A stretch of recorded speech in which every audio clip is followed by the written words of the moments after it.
Y'all, so my mortgage went up. Let's talk about it.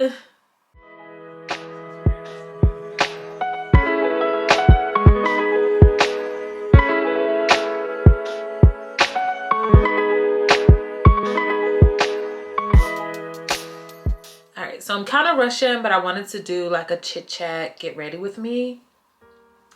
I am on my way to Dallas Black Bloggers. It's their 5-year anniversary.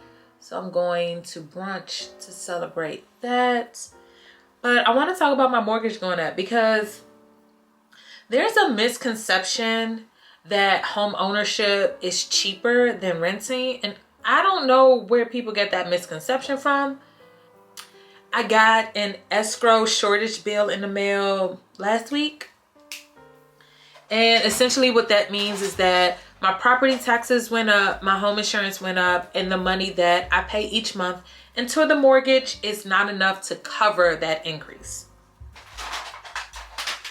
Now, I was not surprised to get this escrow shortage bill because I got it last year as well. But last year, I was paying, my escrow shortage bill was like almost $2,000. That's crazy. And I'm looking over here because my mirror's over here. Well, this year, the shortage was like $300, a little less than $300. So thankfully, but my mortgage last year went up. So I got the shortage bill for, like I said, almost $2,000. Well, my mortgage went up by about $117 a month last year. And then this year, I want to say it's going to go up by about, I don't know, like $20. So it's not too bad this year, but it went up. And if you're a budgeting girl like I am, you're like, oh man, like I gotta readjust my budget now. So a friend of mine and I, we were talking about home ownership because he wants to buy a home. And I was telling him, you know, that my escrow went up and I got this bill. And he was like, wait, what is that? So I had to explain to him like how this works. And so before I became a homeowner, this is something that nobody really explained to me either. So I wanted to kind of like take the time to make a video and kind of explain how this works. And I'm sure that there's tons of information out there about that, but let me give you my experience and what's been happening with me. So essentially, your escrow account is an account that you pay into every time you pay your mortgage. And from that account, you typically pay your property taxes and your homeowner insurance. In my case, I also have flood insurance as well. So every time I pay my mortgage, I pay into this escrow account, and it pretty much saves this money so that when the bill comes for these different expenses, that it just pays directly from that escrow account. So my property taxes went up.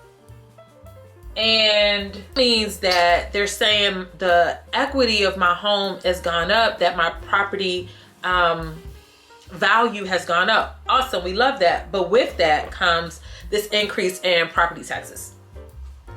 Now, Texas has the 5th highest property tax in all of the 50 states and District of Columbia. That's crazy. So it's probably because Texas does not have state income tax. However, New Jersey, Illinois, they have state income tax and their property taxes are higher than ours in Texas. So, you know, just FYI if you're looking to move or if you're looking to purchase in those states. So property taxes suck. For me, I don't know. I just hate that, like where I am, I feel like we're paying into these property taxes, but I feel like my neighborhood, we don't get to see the fruit of that labor. Like we don't get to see the property taxes actually be used in our communities. This is my personal opinion. Like I feel like all the amenities are on the north side of town and not here on the south side. And before you say, well, you should move to the north, who could afford it? Who could afford it? Like the north is starting off at like, I don't know, $500,000, $500,000 homes. And it's just me. So I know I did not need, me personally, did not need a $500,000 home. so I didn't get one. Actually, let me put some concealer up here, my forehead, just a little bit.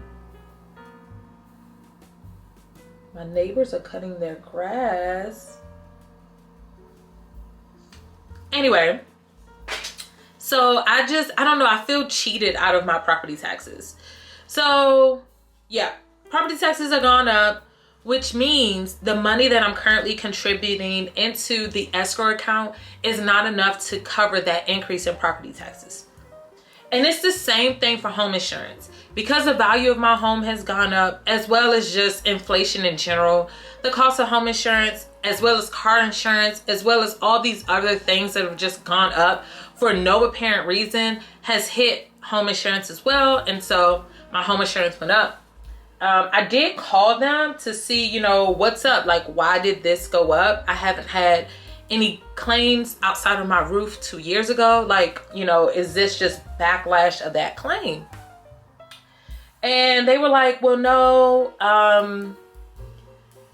the company did not estimate the amount of claims that the state of Texas would have. And so now they're pretty much just trying to reap what they paid out. And so in the state of Texas, you know, like we get some crazy weather, we get flooding, we get tornadoes, we get hail, we get all kinds of weather related claims. And I think that's what has driven some of that cost up. I don't know. I can't really say for sure, you know, that that's it, but I think that has something to do with it. But either way, same thing. What I'm paying now into my escrow account is not enough to cover the increase in my home insurance. So thus I get this escrow shortage bill. So I got a bill pretty much saying, look, based on our estimation and based on what your bills are now, what your amount that you're gonna have to pay into property tax and home insurance, based on our estimates, you're not contributing enough into this escrow account. And therefore, you need to now pay this $300 in this case, right? Plus, every month, you need to pay a little bit more to cover this difference that we now are accounting for. So that's pretty much like what the mortgage shortage or the escrow shortage bill is saying. Like, okay, based on our math, you got to start paying a little bit more money. Okay, cool. However, like I said, this isn't something that I've added to my budget. I knew it was coming. I just didn't know how much it was going to be. And again, thankfully, it's not as much as it was last year because like I said, that bill last year was like $2,000.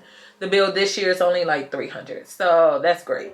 Now, there are two ways to pay this bill.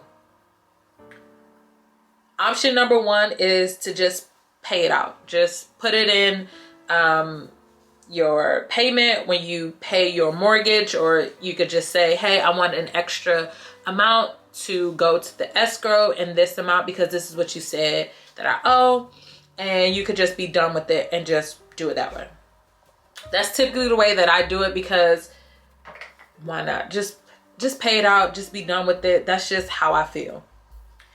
Then there's another option. The other option is you can just let the mortgage company take the bill, divide that by 12, and then that's how much you'll be paying extra for your mortgage on top of the additional that you have to pay because you weren't paying in enough anyway.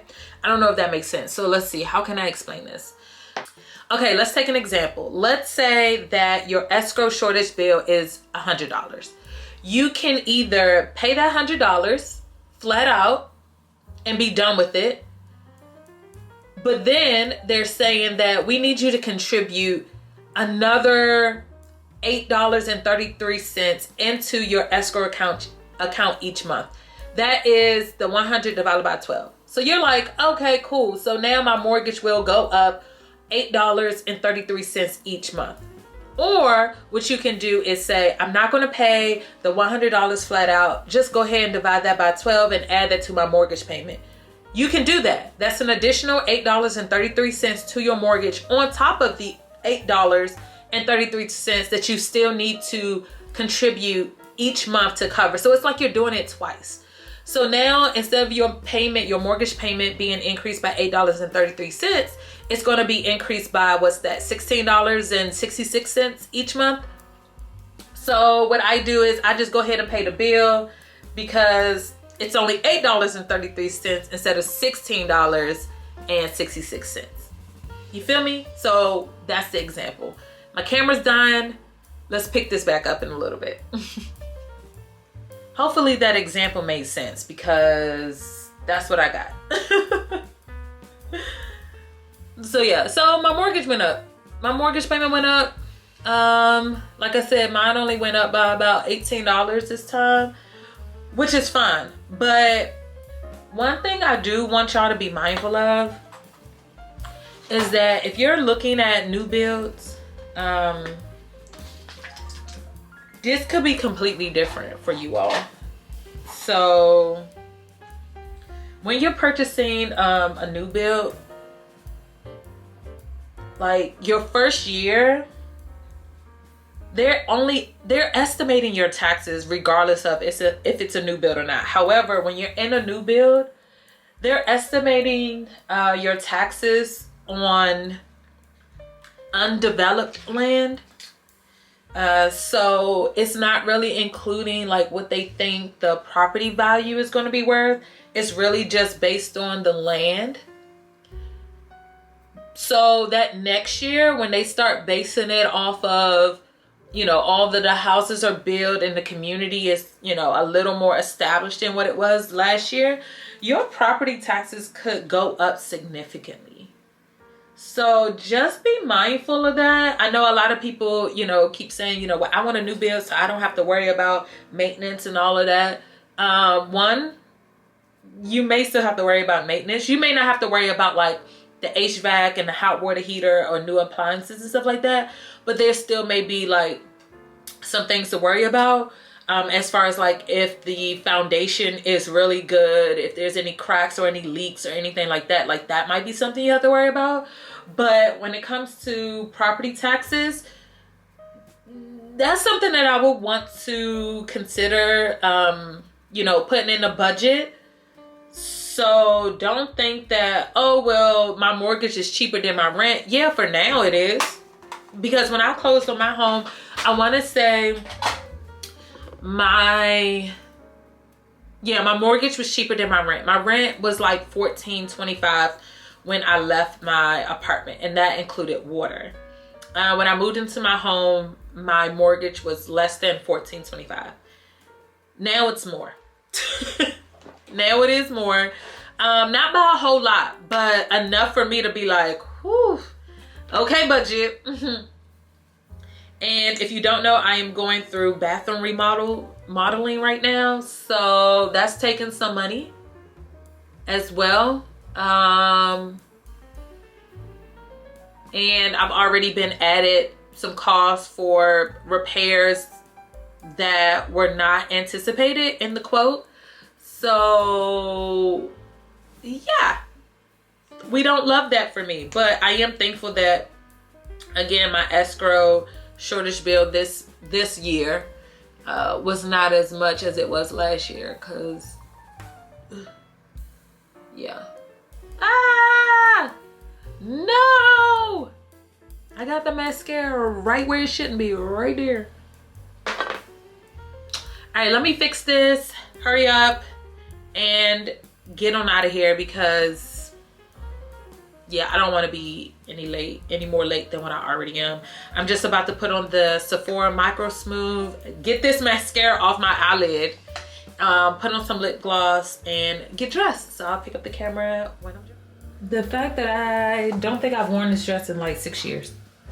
That's crazy. I think it's been 6 years. It might have been 5. I really don't remember, but we fit. I mean, it's very stretchy too. So I hate that I steamed my dress and yet it looks like I didn't. Does this look like an Easter outfit? I hope it doesn't come off as an Easter outfit. So here's the makeup. Nothing crazy. So So yeah, let me get on out of here. Actually, you know what? I want to put on my Bissame. Where is it? It's the lipstick that I made in my previous vlog. If you haven't watched that vlog, make sure you go and do that. But yeah, that's the end of my talk. I hope the escrow shortage makes sense. If you have any questions, go ahead and leave a comment down below. I'll try to answer the best of my ability. Remember, I am not a realtor. This has just been my experience going through the home buying process and being a homeowner. We have hit year 3 on home ownership. Make sure you watch that video above as well. I'll tag it above because I talk about how home ownership is overrated. Cause y'all, it is.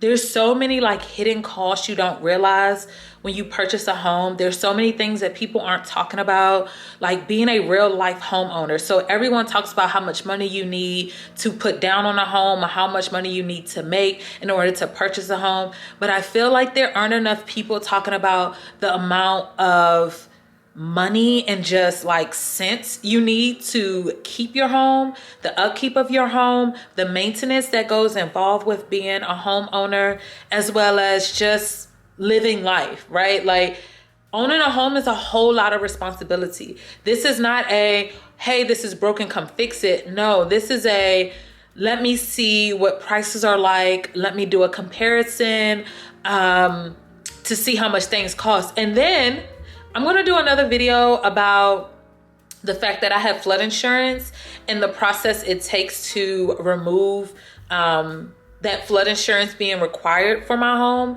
So make sure you're subscribed to the channel so you don't miss that video. But also, I never talked about like one of my fences that I had to replace because my neighbor's dog ate through it.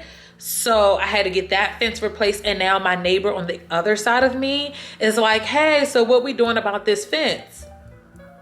What you mean what we doing? That's your fence. Like, so yeah, so there are a lot of things that go into being a homeowner. So if you are interested in content like that, make sure you're subscribed to my channel so you don't miss those videos. And we have a lot coming up because y'all, we got this pool ready. The pool is ready. So we have some videos coming up about the pool and just a backyard makeover. And I want you all to stay tuned. And yeah, that'll be it. So let's go ahead and end off this video here. I'll see you all in my next one. Bye.